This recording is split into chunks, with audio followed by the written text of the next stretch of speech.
सिंध की तारीख़ ते तहक़ीक़ के सिलसिले में आउं रुख सिंधी अवां दोस्तनि साथियुनि भाउरनि ऐं भेनरुनि सां मुख़ातिबु आहियां। अवां सभिनी खे मुंहिंजे तरफ़ां सलाम पहुचे। जिन दोस्तनि अञा सूदो असांजे चैनल खे सब्सक्राइब न कयो आहे उन्हनि खे गुज़ारिश आहे त चैनल खे सब्सक्राइब कनि, ॿियनि दोस्तनि सां शेयर कनि, जीअं असांजी सिंध जी तारीख़ बाबति व्लॉग्स जेके आहिनि से वधि खां वधि माण्हुनि ताईं पहुची सघनि। पाण हिन चैनल ते सिंध जी तारीख़, जाग्राफी, अहम शख़्सियतूं, बिरादरियूं, उन्हनि बाबति ॻाल्हि ॿोल कंदा रहिया आहियूं। अॼु हिकिड़ो इंतिहाई अहम तारीख़ी माॻु आहे, उन बाबति ॻाल्हाईंदासीं, जंहिंजी तारीख़ में वॾी अहमियत रही आहे। उहो माॻु आहे सामोई।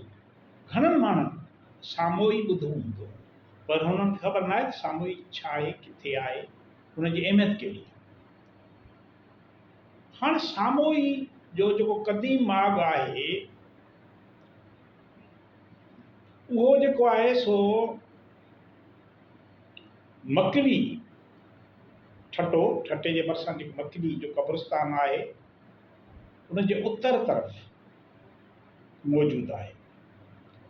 हाणे कंहिं ज़माने में इन माॻ जे भरिसां दरिया वहंदो हो, पाणीअ जी सहूलियत करे माज़ी में हिन खे तख़्तगाह बनायो।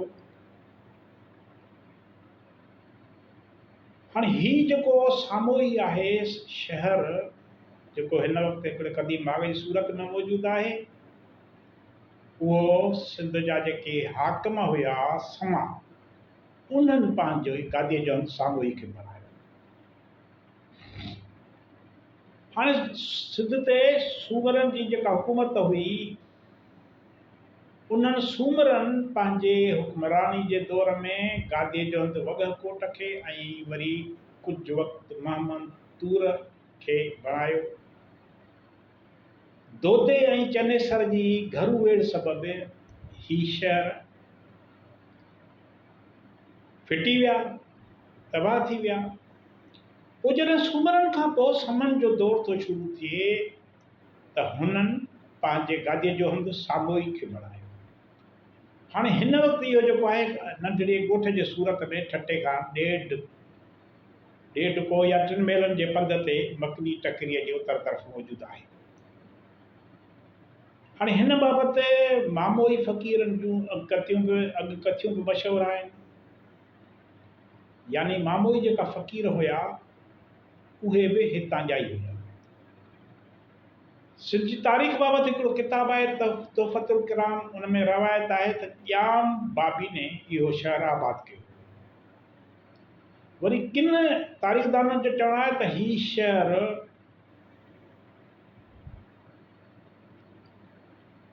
बंभे उनड़ जो जोड़ायल आहे, जेको फेरोज़ तुग़लक जे दौर यानी 790-91 हिजरीअ में आबाद थियो, जॾहिं समन जी सिंध ते हाकिमत हुई। उन वक़्तु मकलीअ ते क़िलो ऐं शहर आबाद करे उन ते सामोई नालो रखियो वियो। हिन वक़्तु इहो शहर गैराबाद आहे। शेख झंडे पातणीअ जी मज़ार बि इन एराज़ी में आहे, पुराणी सामोई जे क़दीम माॻ ते आहे। वरी ॿियूं 7 सतियूं भेनरूं आहिनि, उन्हनि जी ज़ियारत गाह बि हिते आहे। 7 सतियूं भेनरूं, उहो छा किसो आहे उन ते पाण अॼु त कोन था ॻाल्हायूं, उन ते ॻाल्हि ॿोल कंदासीं, उहो अलॻि मौज़ू आहे।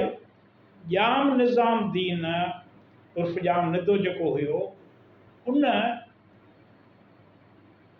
जॾहिं उहो सिंध जो हाकिम थियो त हुन पंहिंजे गादीअ जो हंधु सामोई मां फेराए ठटे में कयो, जंहिं करे सामोई जी अहमियत घटिजी वई ऐं अॻिते हली हीउ शहर वीरान थी वियो। अॼु बि हिन जा खंड पंहिंजे माज़ी जी यादगिरी ॾियारनि था।